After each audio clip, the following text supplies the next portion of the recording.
अस्सलाम वालेकुम। कौम इब्राहीम का शिर्क बताएंगे और क्या दुआ की इब्राहीम अलैहिस्सलाम ने। सूरह शोरा आयत नंबर 69। औज़ु बिल्लाहि मिनश शैतानिर रजीम। बिस्मिल्लाहिर रहमानिर रहीम। लाइक करें, सब्सक्राइब करें और बेल आइकन पर क्लिक करें और इनको इब्राहीम अलैहिस्सलाम का हाल पढ़कर सुना दो। सूरह शोरा आयत नंबर 70। जब उन्होंने अपने बाप और अपनी कौम के लोगों से कहा कि तुम किस चीज़ को पूछते हो। सूरह अल शोरा आयत नंबर 71।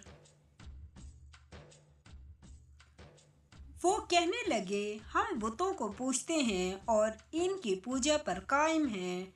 सूरह अल शोरा आयत नंबर 72।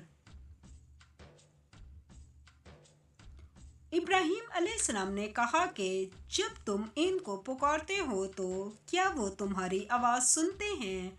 सूरह अल शोरा आयत नंबर 73। क्या तुम्हें कुछ फ़ायदा दे सकते हैं या नुकसान पहुंचा सकते हैं। सूरह अल शोरा आयत नंबर 74। उन्होंने कहा, नहीं, बल्कि हमने अपने बाप दादा को इसी तरह करते देखा है। सूरह अल शोरा आयत नंबर 75।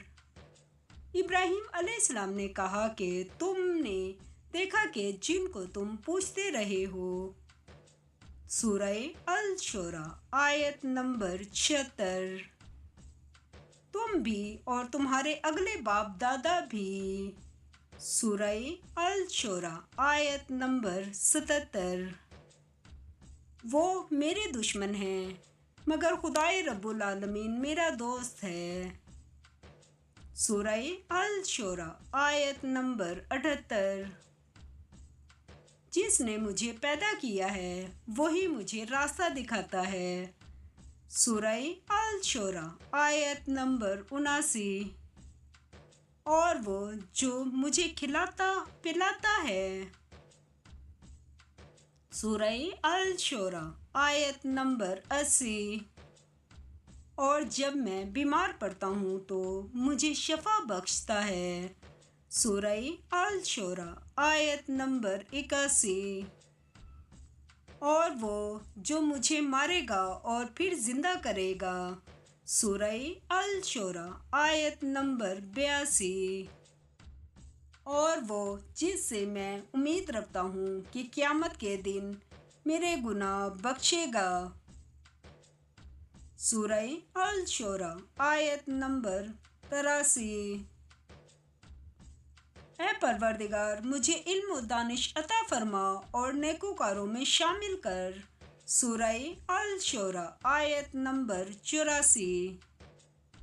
और पिछले लोगों में मेरा ज़िक्र नेक जारी कर। सूरह अल शोरा आयत नंबर 86।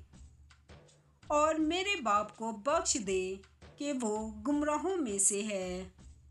सूरह अल शोरा आयत नंबर 87। और जिस दिन लोग उठा खड़े किए जाएंगे मुझे रुसवा न कीजिए।